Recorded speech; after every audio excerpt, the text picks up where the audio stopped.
Welcome back to PHQ. Now, still talking about elections in Nigeria with cases of voter intimidation, suppression and disenfranchisement. There were also problems with the registration of some candidates.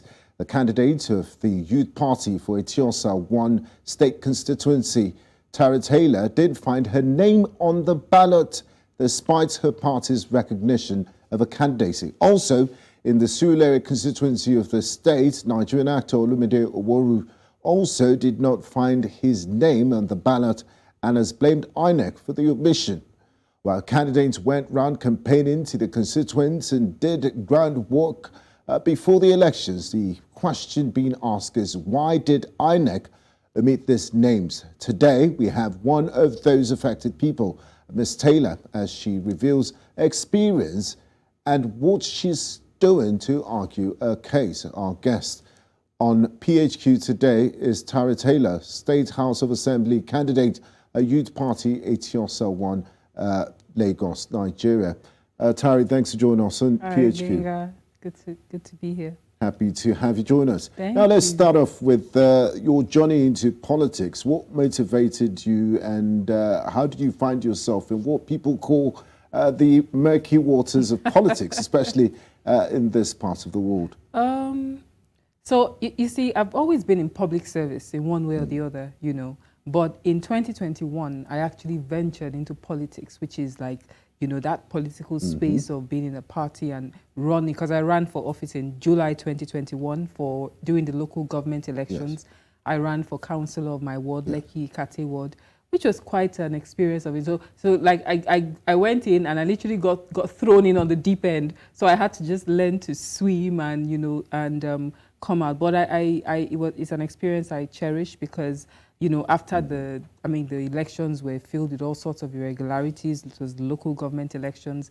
And after that, we went to the tribunal. And, you know, I saw that process through. After that, we appealed the judgment. So for an election that was in July, I didn't get closure till November of the same year. So, but I learned my lessons. I saw the process through from the beginning through till the end in the courts. So I had a better understanding of what, you know, to expect and all of that. Now, talking about learning from your experience, it's not your first outing.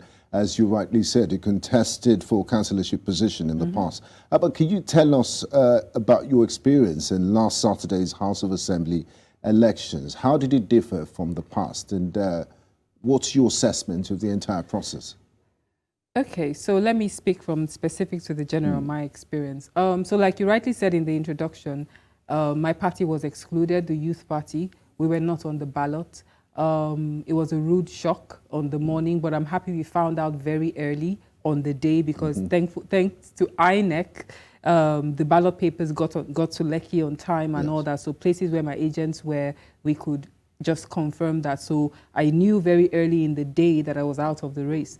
But, you know, because we had prepared, so we still had all of our people all around the polling units in Eti-Osa 1. We had made preparations, we had provided. So I still had a very busy day, you know, trying to damage control, manage my people, and I still voted. So Benga, I actually saw that ballot paper. I'd rather not say. Okay, yeah, but you voted, yes. I did, yes. You know, so it was quite interesting. And, you know, I had to also encourage my people because everybody was disappointed and it was a because it takes a lot of resources, human power, finances, time to put a campaign together. And then on the DD of the elections, it's quite a rude shock, like you said. And did you try to reach INEC? What's the feedback? Well, no, I have sort of, I mean, because it's not like there was not so on the 2nd of December, they had, we got a Supreme Court judgment, 2nd of December 2022. The Supreme Court ruled that INEC should include us in the process. Yes, so that's the confidence with which I campaigned. You know, I mean, after the Supreme Court, what else? Exactly. I had a Supreme Court judgment, so I was right. I was, you know, I had been validated. So why not? So INEC made a decision to disobey the judgment by not including us. So that's a question. Do you plan to seek litigation? Because there should be some sort of compensation for you because of the resources, your time, and they totally disenfranchised Absolutely. you. Personally, and as a candidate, I'm at peace. I think I've done my part. I think I've done the best that I could have and should have done. You know, I think that the party, which ultimately was excluded. Yes, I was on the platform and I got victimized, but the party ultimately was excluded. So the party is the battle that the party is going to fight. I think I've done my part as a candidate. I saw it through to the end. Okay, so now the party has to fight that battle with INEC to you know, see why, you know, they did that, and nobody should disobey a Supreme Court judgment and just get away with it. Very true. But it's not my battle to fight. I don't think so. Now, looking at your experience in politics so far, how does that make you feel when you think about your journey in politics so far? It's one litigation or the other. And you're cut from a different cloth and crop of politicians. You're not, I mean, you have a daytime job, you are a professional, and you found yourself in politics. So looking at your experience, your not so palatable experience in the Nigerian electoral process so far, for things that are not your fault, how does that make you think? What do you feel like when you think about your journey in retrospect? When I think of my journey in retrospect, I am grateful. I am. I'm built for this, okay? Politics is not for the faint-hearted. Very true. It's not. You're not because I'm sitting here thinking like, look, if you do this to me, if you fool me twice, I'm gone. I'll just leave the politics. It's part of the process, okay? It's all part of it. Of course, I'm not as... In 2021, when I got the first bus boost, you know, I probably was not as confident as I am now. But as I've grown, I've come to understand, and as I've even observed other people's experiences, there's a lot of uncertainty in Nigerian politics. And one of the skills you have to learn quickly is to swim against the tide. You know, whatever the darkness, whatever the uncertainty, whatever even the opposition you are facing, you need to be able to just keep on pushing through. And at the end of the day, I guess there's always a reward. Now, let's talk about the State House of Assembly. Oftentimes they've been described as a rubber stamp and, you know, there's little or no oversight of the state executive. What were you going to do as this one individual from a different political party swimming against the tide? What sort of difference would you have made? And is it even good for our democracy that you have a State House of Assembly that is filled with, you know, ruling party members and that would always do the bidding of the executive? Is it? So that's a question that, you know, well, Lagosians and people in other states need to ask themselves, that are we getting the best deal, really? If we elect people as our representatives to the State House and all of them think in one way and one direction, they're definitely not serving our interest as the people, which is why many people miss it. Many people don't hold as important the State Houses of Assembly elections because they just don't get it yet. But I think it's slightly changing. People are starting to realize that. However, you know, there was a bit of a, well, not as much of a shift as there was in the House of Reps, where, you know, opposition parties got a large, you know, block and all of that. Not so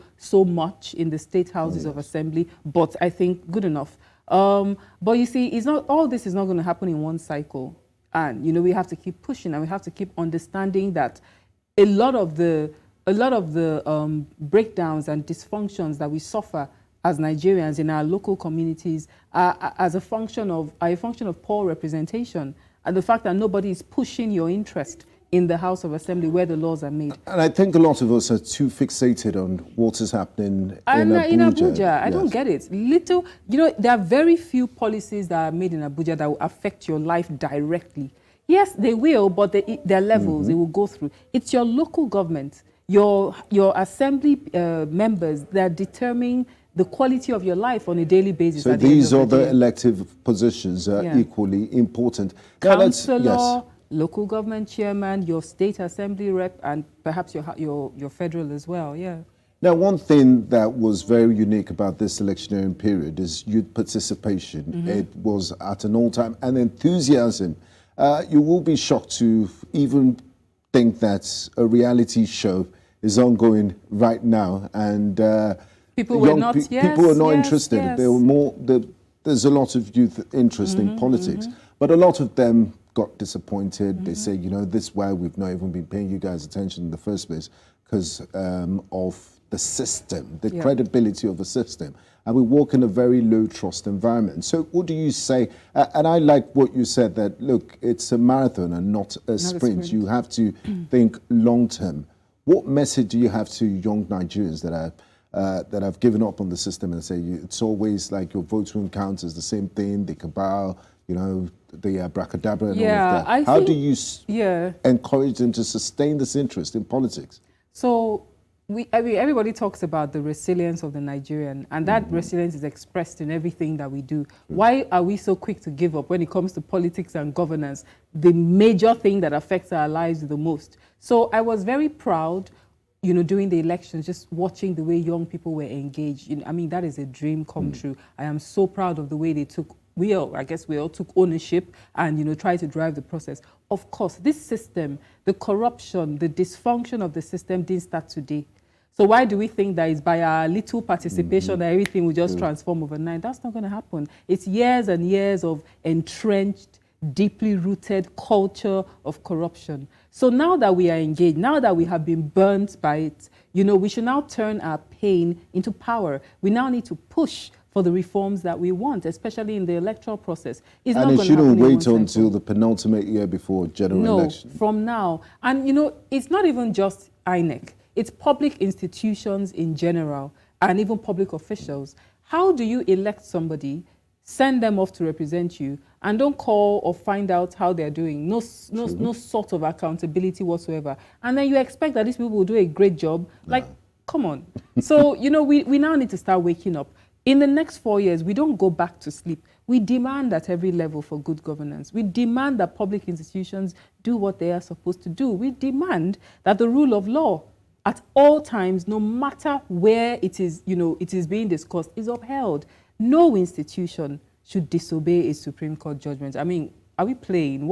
So what next? It makes a mockery of the entire justice system if that happens. It's very, Nigerians, we know how to look at these things, we will just wail about our situation for the moment, but we'll move on. But until we continue to interrogate and keep on demanding for accountability, there will be no difference. Now, Tari, talking about interrogation and demanding for accountability, there were many reports of widespread voter suppression, intimidation across the state during the gubernatorial and State House of Assembly elections across Lagos.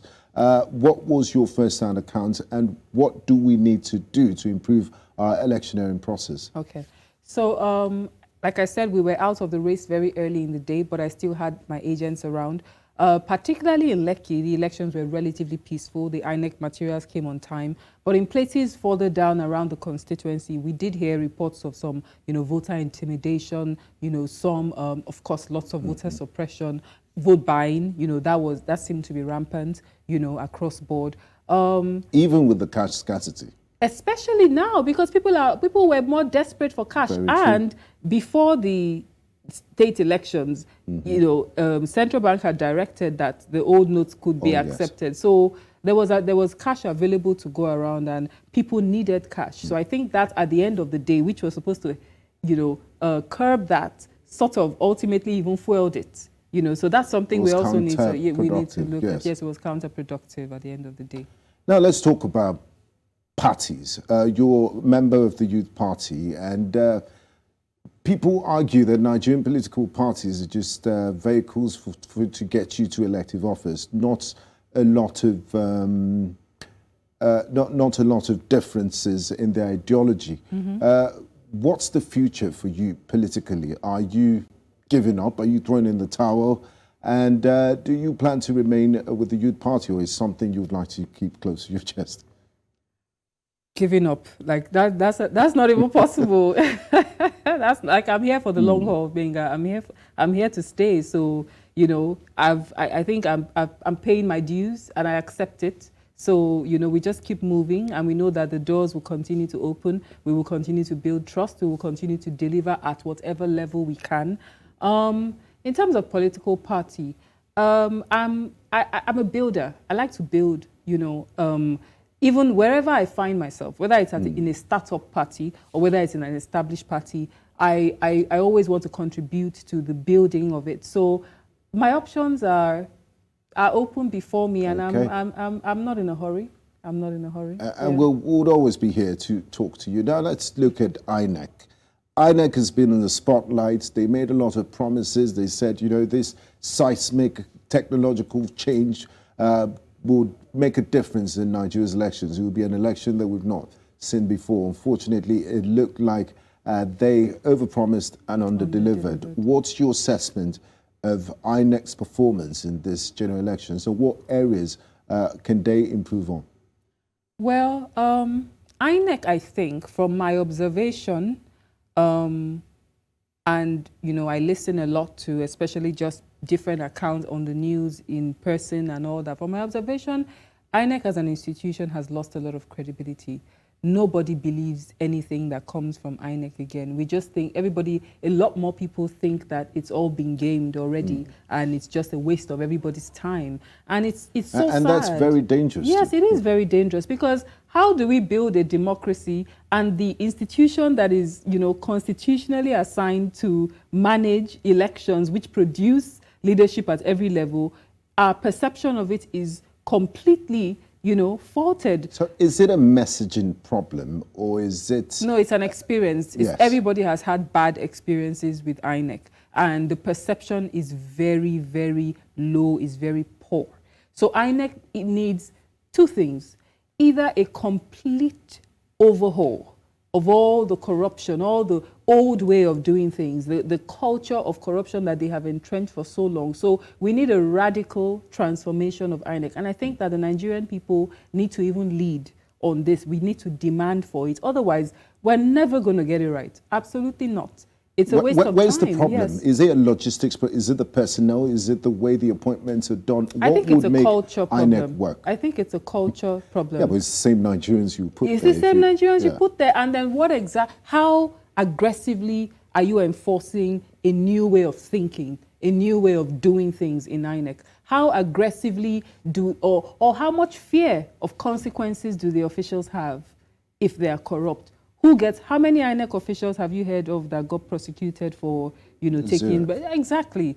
So, I mean, how do we intend to proceed with that? So we need a government or a leader with the political will to completely reform INEC and be selfless about it. Everybody wants to control or have influence in, you know, the people that are in those offices so that it will further their interest. But there are times we need to step aside and think of the, you know, the very fabric, the very texture of what Nigeria is and the future that we are building. And I just hope, we can only hope and pray, you know, that we get leadership that starts to think like that and actually make those reforms that are necessary. Yeah. Now, Tari, before I let you go, we cannot have this discussion without talking about women participation in politics.